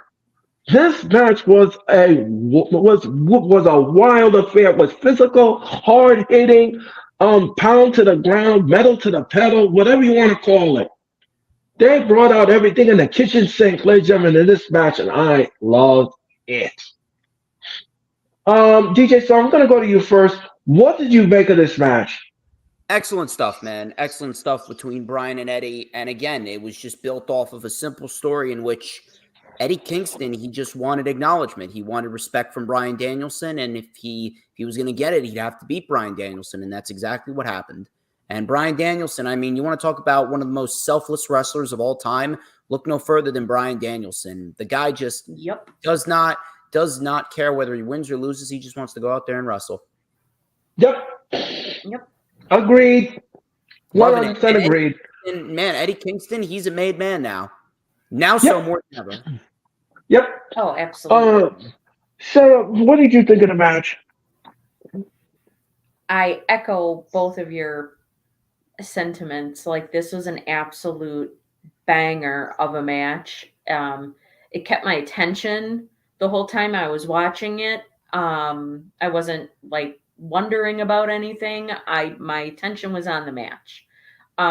Excellent chemistry between these two. Eddie Kingston is a fantastic wrestler. Bryan Danielson is one of my favorites, has been one of my favorites for a very long time. And I think DJ Storm said it perfectly, where he said Bryan Danielson is one of the most selfless wrestlers out there today. He will put over any and everybody. He does not care. He just wants to go out there and wrestle and do his thing and have fun in the ring. They had excellent back and forth in this match. Ultimately, Eddie won, and he got that handshake, that acknowledgement and respect from Bryan. So very good match. It's awesome. Very, very good. I'm gonna agree. I'm gonna agree with everyone's assessment. I'm gonna agree because I'm gonna tell you, Bryan Danielson reminds me of Sting. Sting goes out there and he does the wrestling match. He's not selfish. Sting goes out there and he'll be in the match, ladies and gentlemen, but he wants you to have a piece of that spotlight pie, ladies and gentlemen, and that's what Bryan Danielson does. That's exactly what he does.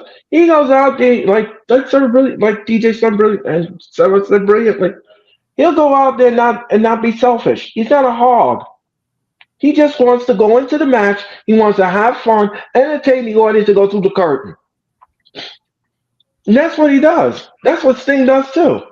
I wish all wrestlers were like that, but anyway, I digress. But anyway, so the match was a banger. Another 10 for me. Another 10 in the entertainment level. Hands down. This is a 10. This is a 10 for me. 9.5. I can't give every match a 10. No. But okay, 9.5 is fine. That's fine. That's fine in this mothership. That's fine. All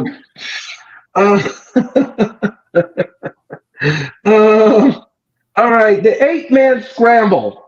Ladies and gentlemen, it was Chris Jericho, Powerhouse Hobbs, Lance Archer, Wardlow, Brian Cage, Hook, and Dante Martin and Magnus. The match was fine. The match was all right. It was chaotic, but it was what I call woolly, wild, and all over the place. This match was woolly, wild, and all over the place. I loved it. I loved it. Loved it. Loved it. That's the kind of match I like, ladies and gentlemen. KE by the door, ladies and gentlemen. Uh, DJ, so what did you think of the match? I mean, there really wasn't much to say about it. The only downside to it was the fact that it was pretty predictable. No reason why Wardlow was going to lose that match, especially when they're in the process of building up the Undisputed Kingdom to be a credible faction, in addition to rebuilding Wardlow for the umpteenth time. So that was probably the only downside to it. But they placed it in the right spot, coming after Eddie Kingston and Bryan Danielson. They put it in the right place, and we got ourselves a fun scramble with the right winner, and now we see what they do with the winner of that scramble. All right. And so, what do you think? I agree. It was good for what it was. Very predictable. We all knew Wardlow was going to end up winning. But I will say that all 8 of these guys, they got a very good showcase out of it. So yeah, I mean, it was all right for what it was. It was all over the place. I still think if you're going to do a match with that many wrestlers, you really need to have a ref in the ring and a ref on the outside, because it was just too much going on. Something would be happening, but they would say it like the ring announcer the commentary team would say it, but we didn't actually get to see it because there was no camera there. So we didn't get to see it. We had to hear about it. So it would be nice if they would have, an additional ref on the outside for these types of matches, but also maybe additional camera work for it too. But yeah, it was an all right match. We all knew Wardlow was going to win. Yeah, I knew that this was the road that they were going to travel on. I knew that Wardlow was going to win this match. The match was fine. The match was all right for what it was. Wardlow wins the match like DJ something. They had to build up the faction, the Undisputed Kingdom. So on an entertainment level, what do you give this match? I give it like a 7. Yeah, I'd probably give it like a 6. Yeah, I'm gonna go the 6 dial. I'm gonna give it the 6 dial with for what it was. I'm not gonna, like I said before, I'll say it again. Like, the match was fine for what it was. I'm not gonna say this was a classic or anything like that. It was just for what it was. All right. All right. Let's go up to this. The International Championship, the AEW International Championship. Roderick Strong took on Mitch Kowski's bestie, Orange Cassidy. Orange Cassidy. I know you're watching, Mitch. I know you just love Orange Cassidy. So yeah, the match was great. The match was fine. Roderick Strong is your new champion, ladies and gentlemen. It was a dog fight for this match, for this title. But I'll tell you this much, like Orange Cassidy. I don't know why everybody don't like Orange Cassidy. Why do you hate on Orange Cassidy, Mitch? And anyway, I don't understand why you don't like Orange Cassidy. This man puts on bangers after bangers. This man went out there and he defended that title every single day of the week, ladies and gentlemen, and he fought like hell to keep that title, Roman Reigns. Anyway, ladies and gentlemen, and he goes out there, and he puts on bangers after bangers, and this match was no exception. Well, hold on a minute. I wouldn't necessarily call it a banger. If anything, no. But it wasn't right. No, it wasn't. Go ahead, DJ. Sorry. I apologize to interrupt you, but what it mainly was it was more of like. It was more of a one-sided affair, if anything, because Roderick. Well, you're right about that. To build him up, and that's exactly what they did here. They needed to make Roderick Strong look like a credible threat. That's exactly what they did. And Orange Cassidy, he went in there, he took a fucking beating. Yes, he did. Yes, he did. Roderick Strong won clean, which is what needed to happen. Yeah, yeah. DJ Stone corrected me, and I'm just gonna clean up what I said. Um, the he has put on bangers. I didn't say that this match was a banger. I do agree with DJ Stone. It was one sided. But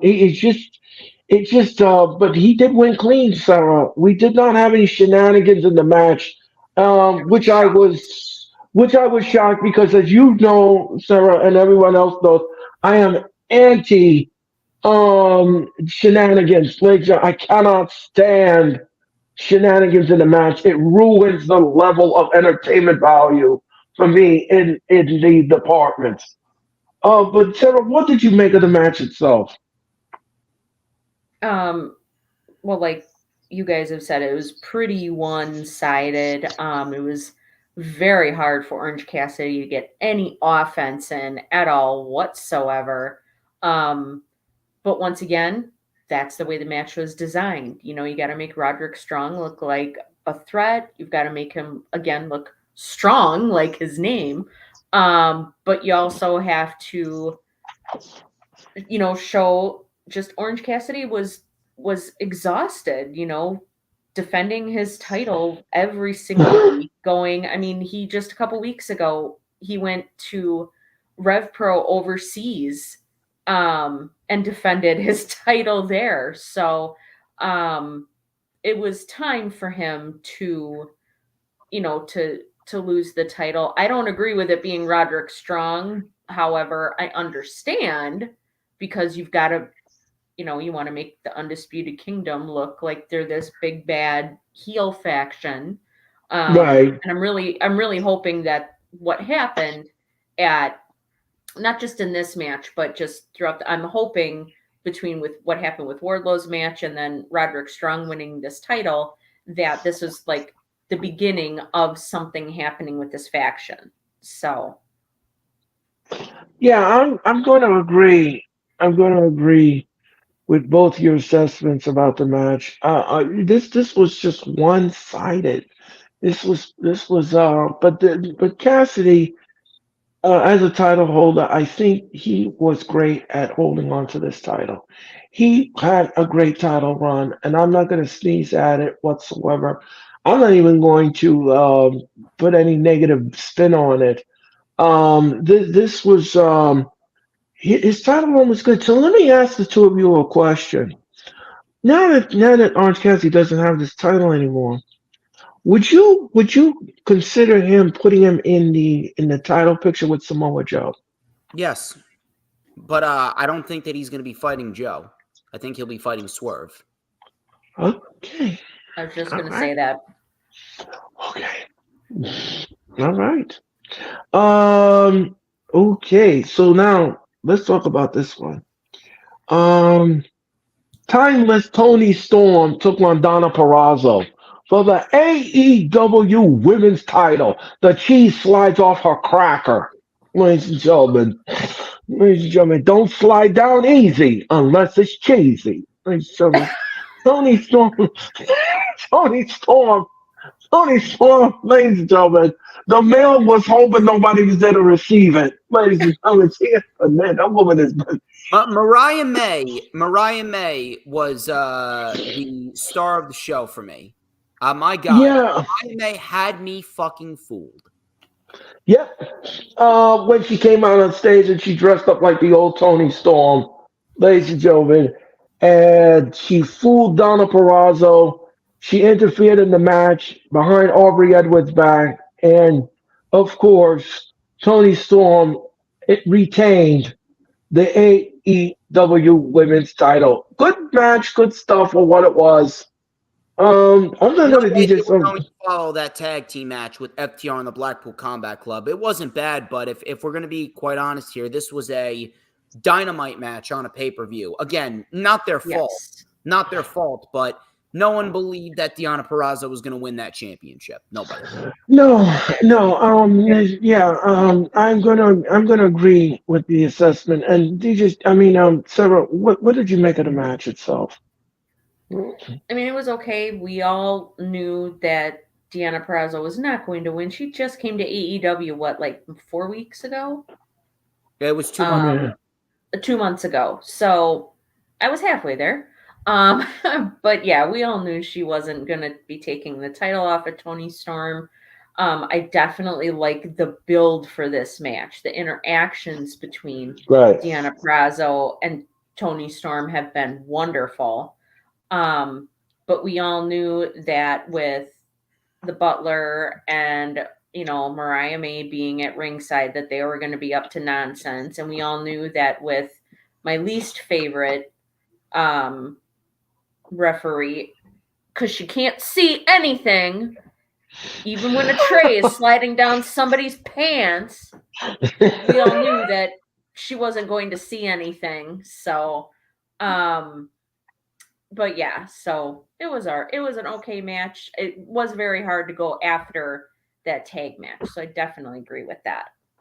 On an entertainment level, what do you give this match, guys? I'd probably give it a 3.5. All right. I was gonna say I give it a 5. It wasn't really great. It wasn't awful. It was just in the middle. It was all right. And yeah, I'm gonna go down the dial and give this a 4. The match was all right. But like DJ Storm said brilliantly, this could have been a Dynamite match. This really could have. You could have taken this off, to be honest with you, and put this on Dynamite. I don't know, because it was just so predictable who was gonna win the match. We all knew that she was gonna retain the title. It was a no-brainer. Like, I mean, you couldn't come up with anything better than that. So, all right.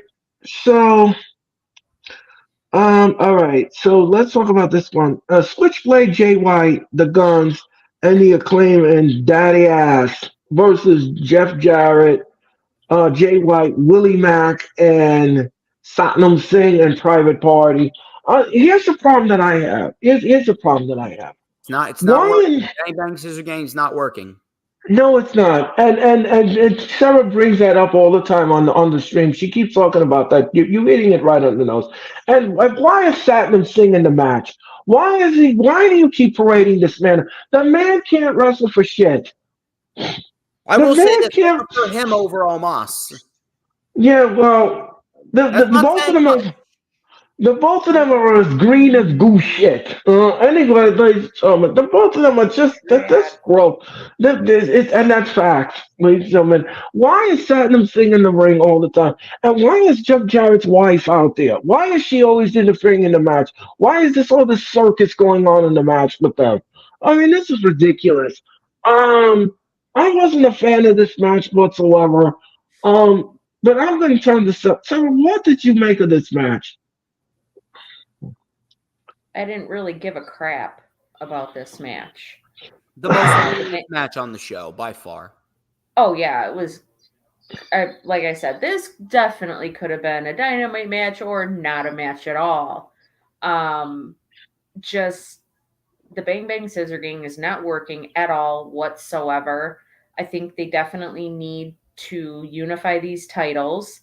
And I mean, what's frustrating for me is the whole point of these two teams getting together and joining forces was to go up against Undisputed Kingdom for all the horrible, awful things that they did to these two teams throughout the whole Devil storyline thing. What the hell? Like, they haven't made a single move against these people. Not a single move. There is no point in these two teams being together. So, and then Jeff Jarrett I'm just so sick of seeing that whole entire team. It's like they all need to go away. Yeah, I'm gonna agree with the entire package. Here's the thing though. This match was it just didn't fit the narrative of what was happening here. This was Sting's final appearance, and I don't know. The match seemed like it was just put together at the last minute, just slap it together like you were just putting like plywood on a wall and you were covering up a hole in the wall, or so. It's just that's the way it felt to me. That's the way it felt to me. It just felt like it was just thrown together at the last minute. Very formulaic match. To be honest with you, very formulaic. I didn't like it. I didn't like it at all. Satnam Singh being in there just brought down the entertainment level. And for me, in the entertainment level, this match gets a one. This match gets a one for me. This match is a one. I'm sorry. I just Hooligan. Yeah, yeah, yeah, Fucking should have gotten him on the show. yeah. Did you imagine? The match was just it was just no good. It was no bueno for me. No. No bueno. It didn't suit my fancy. It didn't taste my. But DJ, on an entertainment level, what do you give this match? Two, meaningless. It was. Sarah, what do you think? The same thing. I give it a 2. Yeah, it gets a one from me, ladies and gentlemen. I'm sorry. That's the best I can do about it, ladies and gentlemen. All right, ladies and gentlemen, we are up to 2 matches left on this card, ladies and gentlemen. But before we get out of here, I just want to give you a programming note. Monday night we have Monday Night Raw, Watch Raw, ladies and gentlemen. Me, Sarah, and the ladies will be hosting Monday Night Raw. We have the Queens of the Ring on Tuesday night, ladies and gentlemen. We have that to take care of. We have Big Business on Wednesday night, ladies and gentlemen. We're gonna bring you that, ladies and gentlemen. Mitch Kofsky returns to Friday Night SmackDown next Friday. So we're going to be doing that. Me and Mitch will be doing that. And then me and Sarah will be back on Saturday night because we're going to give you a collision. So all of that, ladies and gentlemen, all of that is coming up next week in the cook. And please don't forget, ladies and gentlemen, support DJ Storms and the Lightning Flash update, which you can see each and every Saturday, ladies and gentlemen. He'll give you the different times that the show comes on because sometimes you come on at 1, sometimes you come on later. He has other things and obligations to do. He will let you know exactly when his show will air. But he is great at what he does because, ladies and gentlemen, he tells the truth. And sometimes people, you have to learn to listen to the truth sometimes when it's necessary when it comes to the wrestling business because not everything in the wrestling business is hunky dory. Ladies and gentlemen, we cannot sit there and sugarcoat everything and make everything like Disneyland taste for you, ladies and gentlemen. If the booking is whack, he'll tell you. If the booking is good, he'll tell you. If it's great, he'll tell you, and he'll give you news around the world, around the wrestling world, ladies and gentlemen, as well. So please don't forget to tune into his show. Give him the love, give him the sub that he deserves, and give him your time and energy. And thank you so much again, DJ Shaw, for coming on the Wrestling Experience because this is not the last time you're going to be on the show. And I'm quite sure that I'll be on your brand in the near future. So, ladies and gentlemen, we're up to the next match, ladies and gentlemen. And that is Swerve Strickland, Samoa Joe, and Hangman Adam Page for the AEW World's title. The match was fine. The match was good. Hangman just went bananas on the referee. Ladies and gentlemen, he pulled the first referee out and he injured him and knocked him out. Then Bryce Winsberg comes down and he beats the steel out of him and throws him out of the ring. The match was wild. But in the end, when the smoke was clear, Samoa Joe walked out of Greensboro, still your AEW championship, ladies and gentlemen. And Hangman has got nobody but himself to blame for it because he had the match won on several occasions, but we had no referee. So I'm going to go to DJ Storm first. DJ Storm, what did you make of the match itself? It was a very good triple threat match for what it was. Nothing match of the year worthy, but it did its job. But the only thing that I'm concerned over is now how exactly are you going to continue the Swerve storyline going for the world title? Because listen, Swerve versus Joe is fine, but I have been very, very, very adamant about Hangman winning the title because the motive here is to make Swerve feel like the biggest star possible. And with Hangman winning the title, in order to keep it away from Swerve, because Hangman's losing his mind, because he cannot allow Swerve to become the AEW World Champion. He he will not allow Swerve to become the AEW World Champion because of what he did to him, and he is going insane because of it. Him winning the world title would have been the best option, and then him taking it to Wembley and then dropping it to Swerve at Wembley, it would have been a perfect, well-rounded storyline that would have stretched an entire year, that would have made Swerve an even bigger star by the end of the night, rather than crowning Swerve the world champion at Dynasty in bumblefuck St. Louis, Missouri. I'm just saying. But still, a very good triple threat. I'm happy Joe's getting a reign, but it's just very, very hard for me to continue the storyline of Swerve becoming world champion if Hangman's not there. Because Hangman and Swerve, this is a fight forever type of feud. And if Hangman's not there, I don't think it's going to feel as impactful if Swerve wins the championship and it's not off of Hangman. Right. Sarah, what do you think?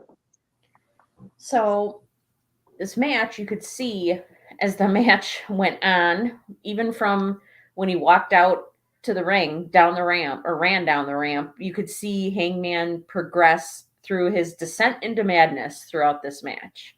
He got crazier and crazier as the match went on. I was hoping Swerve or Hangman would win. I figured Joe would. I'm glad he's getting a longer, a long title reign. I think it's deserved, quite frankly. But yeah, it served its purpose. It gave Hangman the out to go handle his personal business that he needs to handle. And now we get Swerve and Joe at Dynasty. I think it is, I think it would be more impactful at Wembley for Swerve to get the win there. But I think it's going to be just as impactful at Wembley with Swerve defending the title there. But I think Swerve getting a win there would probably be more impactful. But I think Swerve will end up carrying that title into Wembley. Against who would he face there? I don't know. But yeah, I thought the match was great. They all three of these guys did a fantastic job. Swerve for me was the standout for sure. And I still think Swerve, he's going to get the title this year for sure. Yeah, I'm going to agree with the assessment. The match, like I said, was good. It was good. But he did descend into madness. He was obsessed. With making sure that Swerve did not pin Joe for that title. He made sure of it. And how he made sure of it, he took out two referees, ladies and gentlemen, which ultimately gave him the suspension, ladies and gentlemen. And the match, like I said, was great. So on an entertainment level, what do you give this match?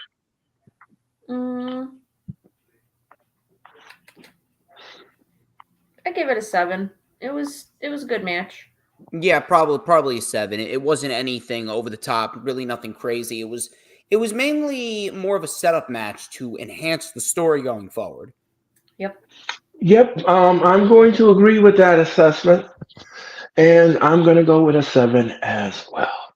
Well, ladies and gentlemen, we are up to the Revolution main event. Ladies and gentlemen, and this will close the wrestling experience. It was Sting's final performance, ladies and gentlemen. And I'll tell you this much, ladies and gentlemen, that opening that they did with Sting, with him in the movie house, and showing his illustrious career, ladies and gentlemen, I almost cried at that point, ladies and gentlemen. I had to hold back tears because I tell you something, I grew up on Sting in the WCW days. When he used to ascend from the ceiling, ladies and gentlemen, he used to come down and avenge his foes with that baseball bat. Ladies and gentlemen, take everybody out with it. Sting was absolutely, it was a great match. This match, ladies and gentlemen, was fantastic. It was breathtaking. It was hard hitting. It was at times scary, ladies and gentlemen, especially when Darby Allin went through that glass, ladies and gentlemen. There was a guy that was sitting in the audience. He had glass on his chest when he was leaving the arena, and they had to attend to him in the medical area for him sitting at ringside. But this was just absolutely this was absolutely one of the best things I've seen on paper in a very long time. And the Young Bucks, ladies and gentlemen, got what they deserve. This was what I call, ladies and gentlemen, just dessert booking. This was just absolutely great for what the Young Bucks did this thing just 3 weeks or 4 weeks ago on Dynamite when they embarrassed him in front of the audience by beating him and Darby Allin down and then beating on his children and his children coming out, his sons coming out as they does this thing. I like the surface thing. He looked like his father. He looked just like his father. He had the shape like his father and everything from the back to the hair and everything. I thought at one point that was Sting. I almost got sidetracked there. I said, "Oh wow!" I said, "Sting's turning into his WCW self." And it was like, no, that's his son. No, that was his son. I was like, oh my gosh, wow. So they got involved in the match, ladies and gentlemen. They took out the Bucks, and Sting at the end made the Bucks tap out. Ladies and gentlemen, it was great. It was great. The crowd was just going bananas. They would not sit down for that match, ladies and gentlemen. They were on their feet. They were standing up for Sting. They clapped for Sting. It was absolutely fitting. And at the end of the pay-per-view, ladies and gentlemen, you didn't see this on camera, but Tony Khan came out and he told everyone that was on Gorilla, take your headset off, come out to the stage and clap it up for Sting. And that's exactly what they did. And I thought that was a classy move by Tony Khan to do that, to take everyone offline and off headset and come out there and clap for Sting because he absolutely deserved it. I'm going to miss some Sting. I love Sting. I love the memorable moments that he gave us in AEW. It was absolutely great. Sarah, what did you make of the match itself? This whole thing from start to finish was perfect. It was like the best way for Sting to go out. He got the send off that he should have gotten in WWE. Hands down. Yep. Everything. Best retirement match since Flair and Michaels 2008. I Yep. was just going to say that very thing. This is the one of the best retirement matches I've seen in many years. This, the part in the movie house was great, and I said, since all that stuff happened on Dynamite with the Bucks coming out and beating up his sons, I said, I want his sons involved in this match somehow. I did not think they were going to come out dressed as two different versions of their father. That was amazing. You could not tell that both of those guys were not Sting. You couldn't tell. They look so much like their father. It's crazy. It's weird because without the face paint, I would have never guessed that they're Sting's sons. But when they're actually in his face painting gear, I'm thinking to myself, "Holy shit, they look identical to him." They do. They really do. And the fact that they got involved in the match too by doing the Stinger splash with the Bucks in the ring, I thought that was really neat. And how special was it? Must it have been for them to be able to share that moment with their dad and be able to be a part of sending their dad off into retirement. It's just so special. When Darby went through that glass, you guys I screamed, like I yelled. I could not believe that he did that. That was, like, to me, absolutely shocking. I was very worried about him. I'm honestly, and I've said this before, I'm honestly surprised he didn't, like, break a rib, puncture a lung, break a limb. I'm very surprised that he didn't get hurt more than just needing stitches. I'm really surprised by that. But I think this was the absolute perfect send-off for Sting. I did get I was sad because I knew this was the end. I couldn't believe it. But, Sting went out on his own terms. He went out the way he wanted to go out. And that was part of what made me tear up at the end, because just sad that we aren't going to get Sting anymore, but happy that he got to go out on his own terms. So just absolutely wonderful, just wonderful. And I agree with Hoolagrim's comment. He said here that on X, DJ Storm said that he hopes Darby keeps the bat and comes to the ring with it from here on out. I 100% agree. I 100% agree. Yep. DJ Storm, what did you think? I mean, there's really nothing more I can say regarding the retirement match. It was everything that it needed to be, and it was perhaps the best way for Sting to go out, and I would probably put this as my number 2 match of the year thus far. Excellent stuff, and Darby's unbelievable. I'm not sure how he's walking after everything that he's been through, and wait until he's Sting's age. Yeah, I know. And I can't even believe that he's going to climb Mount Everest. That's the crazy part about it. That's right. Yeah.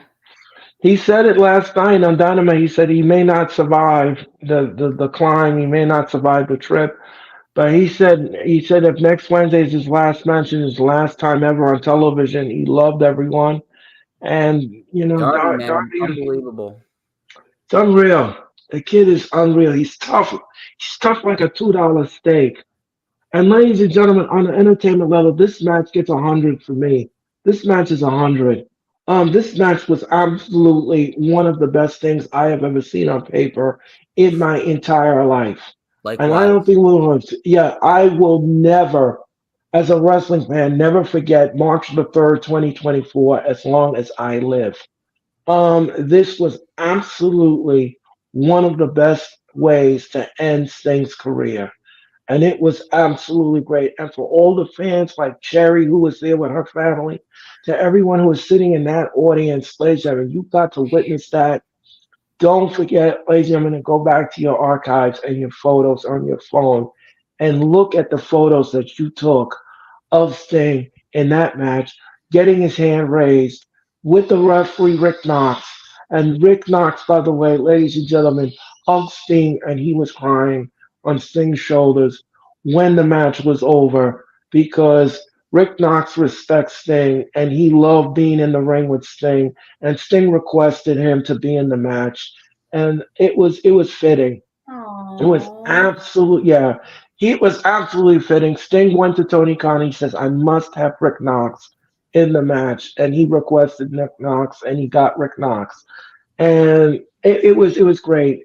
Rick Knox, ladies and gentlemen, when that tap out happened, I'm sure he was very happy, smiling from ear to ear, to ring that bell and raise Sting's hand in the middle of the ring with Darby Allin bleeding from the back, ladies and gentlemen, and they going off into the sunset. Good stuff, ladies and gentlemen. Good stuff. Made more harm. Yep. So, ladies and gentlemen, that's it. That is it, ladies and gentlemen, for the wrestling experience, ladies and gentlemen. That is it. We want to thank you all so much for watching us, ladies and gentlemen. Thank you all so much in the chat.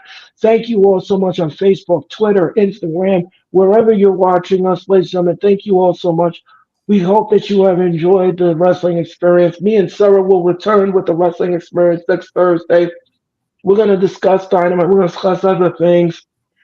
And but again, DJ Storms, thank you all so much for your time and your energy. It's been a pleasure working with you, sir. And again, like I said, ladies and gentlemen, again, thank you for all you do for the wrestling community, DJ Storms, because you are one of the best. And thank you so much. And thank you for being a part of the Hardcore Sports Network. Again, ladies and gentlemen, again, like I said, we'll be back on the air. We'll be back on the air, ladies and gentlemen, on Monday night with Monday Night Raw. Houston, we got a problem. We're going to Houston, Texas, ladies and gentlemen. We're going to do the Texas two-step in Houston, ladies and gentlemen. And don't forget, ladies and gentlemen, tomorrow night, WWE will present the SmackDown in Dallas. Ladies and gentlemen, it's sold out at the American Airlines Center. Cody Rhodes and Seth Rollins will be on the show, and they're going to answer The Rock's challenge to their match at WrestleMania. So that is happening tomorrow night on Fox. But ladies and gentlemen, I'm Earl Cole, ladies and gentlemen. That is Hall of Fame Sarah. That is Hall of Fame DJ Storms. And thank you all so much for watching the Wrestling Experience. Have a safe weekend, everyone. And I'll talk to you on Monday night. Good night, everyone. Now with the hottest show in the universe, the Wrestling Experience, with your host, Earl Cole. Acknowledge me. Coming at you with all the dope shit, freshest WWE content, and also through AEW. You are now watching The Experience, the Wrestling Experience. Now with your host, Earl Cole.